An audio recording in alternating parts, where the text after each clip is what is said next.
Good morning, people. I'm Febly Maizana of PSHM 1B. Today we will be exploring the Region 1 together with my partner in this report. Did you know that Region 1 is also known as the Ilocos region? The region is composed of four provinces, which are Ilocos Norte, Ilocos Sur, La Union, and last but not the least, Pangasinan. It has 116 municipalities and 9 cities, which are Alaminos City, Batac City, Candon City, Dagupan City, Lawag City, San Carlos City, San Fernando City, Urdaneta City, and Vigan City. Ilocos region is located on the northwestern part of Luzon. When it comes to the religion of Ilocos region, according to the Philippine Statistics Authority or PSA, Roman Catholics comprise 82% of Ilocos region, followed by the Iglesia Ni Cristo with 3.44% and Aglipa with 1.97%. Moving forward to the tourist attractions of the Region 1, starting at the Ilocos Norte. Here we have the Paway Church. It is also known as the St. Augustine Church. It was declared as the National Cultural Treasure in 1973. Paway Sand Dunes is a popular geological site and a tourist spot. It is a great spot for 4x4 jeep rides. Malacañang of the North, also known as the Malacañang Tiamyanan in the Ilocano dialect. It was the official residence of the late President Ferdinand Marcos. Bangui Windmills, also known as the Bangui Wind Farm. It stands as a prominent symbol of sustainability. Moving on to the Ilocos Sur, we have the Plaza Salcedo, known for its well-preserved Spanish colonial architecture and rich cultural heritage. Calle Crisologo. Calle Crisologo owes its name to an Ilocano poet, writer, and playwright governor Marcelino Crisologo. The street was previously named as Calle de Escolta de Vigan. Later on, it was changed into Calle Crisologo in honor of his death. Bantay Bell Tower. It served as a watchtower against invading pirates. Baluarte Resort and Mini Zoo. It was established by the politician Chavez Singson with an aim to provide a unique and interactive experience for both local and international visitors. Moving forward to the province of La Union, we have Imuki Island. It was formerly known as Kaparingitan, but it was renamed after a sea slug called Babao. Gapus Grape Farm. Gapus Grape Farm was established by Danny Gapus, who gave up his college tuition fee to start learning about the grape business. Macho Temple. It was the first Taoist temple in the Philippines. Tangadan Falls. Its name was derived from an Ilocano root word tangad, which means to look up. And lastly is the Pangasinan. We have the Tayug Sunflower Eco Park, housing the first ever sunflower maze in the Philippines. Hundred Islands National Park. It is a protected area in Pangasinan that comprises of 124 islands spread out along the Lingayen Gulf. Tondol White Sand Beach. It is known as the mother of the Hundred Islands. Patar Beach, known for its white sand, clear blue water, and scenic views. Enchanted Cave. It is also said to be a huge coral reef that emerged underwater as a result of evolution. Minor Basilica of Our Lady of the Rosary of Manaoag. It was built by the Augustinians in Santa Monica, known today as the Manaoag. Culebra Island, known as the Snake Island. It's named after the sea snakes.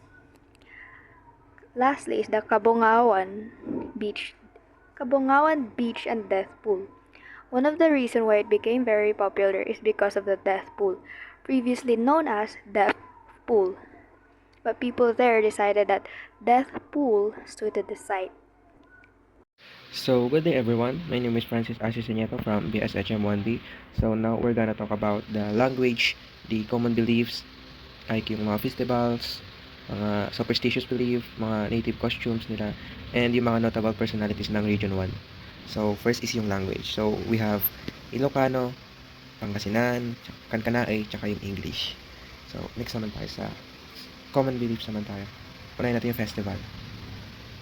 So, yung una is 100 Island Festival. So, this festival is held on Alaminos City, Pangasinan, every March 19. So, sineselebrate nila yon with the feast of Saint Joseph, the patron saint of the city. Then yung next naman is the Farmer Festival and Empanada Festival. Dalawa. Celebrated siya sa Batak, Philippines. So, yung Farmers Festival honors the city farmers and celebrates a bountiful harvest. And yung the Empanada naman celebrates the city culture and its famous empanada. So, next tayo. Tobacco Festival. So, this festival is sa Candon, Ilocos Sur, Philippines, every March. So, next is yung Banwas Festival sa Dagupan City, every April 30. So, next naman yung Pamulinawan Festival. Celebrated siya sa Lawag, Ilocos Norte. Sa first week of February siya ginaganap. Then, next naman is yung Pentaflores Festival sa it is a celebration in San Carlos City, Philippines. Every year in early November siya.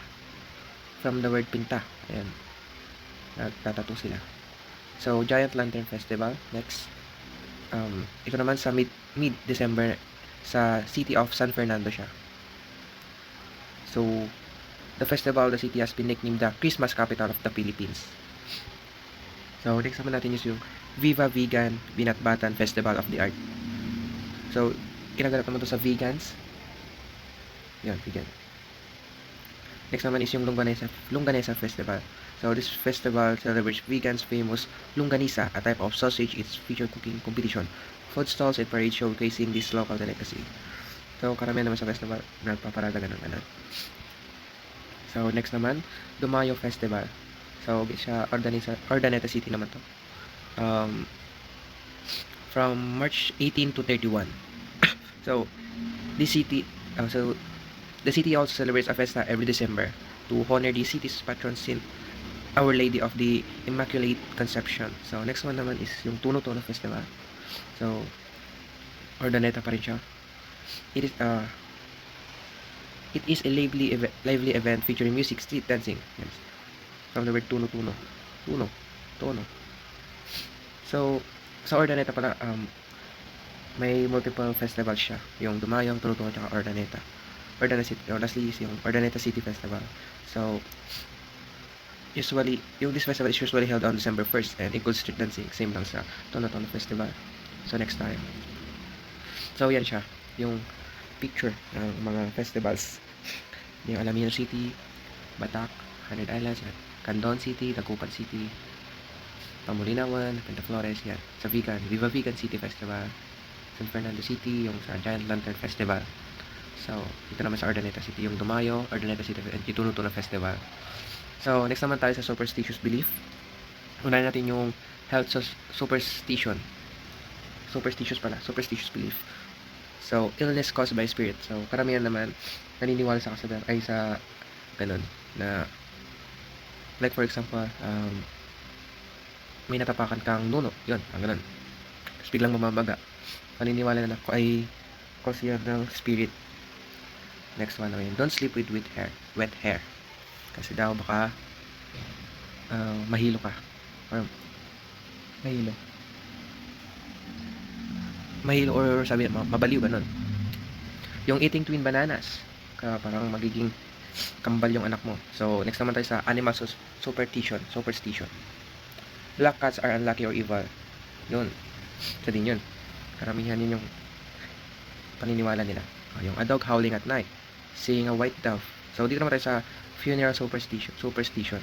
Pagka pumunta daw sa libingan, ay sa may patay, kailangan mo pagpag para hindi daw sumama sa yung kaluluwa ng patay. Wearing red shirt. Yung na-discuss ni sir na masaya ka kapag nagsuot ka ng pula na damit. So, don't leave the coffin unattended. Yun. Next tayo. Ito naman yung popular delicacies and cuisines. Yan, sa Ilocos Norte and Ilocos Sur. Ito yung popular delicacies na natin. Bagnet, Ilocos, empanada, pinakbet, dinengdeng. Ito yung sa mga Ilocano. Ilocanos, longganisa, dudol, tupig, kukuy, chusco, puki-puki, imbaliktad. Next naman tayo. Sa Pangasinan, bangus, bagoong, alamang, puto, patupat, kakanin. Sa La Union naman, halo-halo, bagnet, same lang sa kwan. Para-parehas lang. Seafood, intravanganza, panada, longganisa, bibingka, pinakpet. ito naman sa native costumes naman tayo sa Ilocos Norte and Ilocos Sur. So, yung sinusuot ng mga women is yung mga barot saya or yung blouse and skirt or tapis skirt overlay yun. Sa mga men naman is yung barong Tagalog. Sa La Union naman, traditionally garments are similar to the rest of Region 1 with focus on woven, focus naman siya sa woven fabrics such as Enabao. Naulit. May Pangasinan. Same lang pala siya sa Barot Saya. Ayan, Barot Saya din siya. Sa amin naman is yung Kamesa de Chino, tapos yung Barong Tagalog. Sa native symbols naman tayo. Yung the basi, a symbol of the region agricultural tradition, the fermentation of sugarcane to make basi is part of the rich heritage of Ilocos. So ito siya. Yan, Ilocano, basi. Base ba to? Base? Base. So next is yung Davinta or boat. So a symbol of a coastal lifestyle, especially for provinces like Ilocos Norte and Pangasinan, where fishing is a major livelihood. Yung mga kabuhayan nila, pangingisda.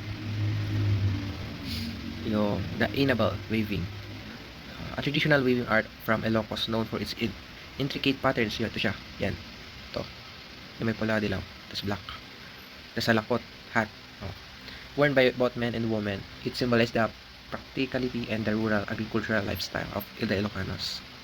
And yung the Baybayin script, the Accent Filipino script, yan, alam nyo na siguro yan. So dito naman tayo, last is yung sa mga notable personalities of Region 1. So first natin si Ferdinand Marcos, a former Philippine president from Ilocos Norte. So left a complex legacy. Supporters credited him with infrastructure development while critics condemned his authoritarian regime. So next naman si Grace Poe sa Pangasinan. Siya yung Senator of the Philippines and former chairperson of the Movie and Television Review and Classification Board. So she also adopted the daughter of actors of Fernando Poe Jr. and Susan Roses. So next naman tayo, si Imelda Marcos. Siya yung former first lady and known for her extravagant lifestyle and a famous collection of shoes. Next naman si Juan Luna, renowned Filipino painter and revolutionary, best for his works Spolarium and the Death of Cleopatra. So next tayo, si Andres Bonifacio, Pangasinan siya. Leader of the Philippines Revolution against Spanish rule and founder of the Katipunan. Yun, si Carlos P. Romualdez naman. He served as the President of the United Nations General Assembly and was a key figure in Philippines foreign relation. Last na to. Si Alicia Alonzo sa Alanyon. She's a Filipino actress who gained recognition for her roles in various movies and television series. So lastly, si Vicky Bello sa Ilocos Norte. She's a celebrity doctor and founder of the Bilo Medical Group, known for her expertise in dermatology and cosmetic surgery. So, yun lang. Thank you.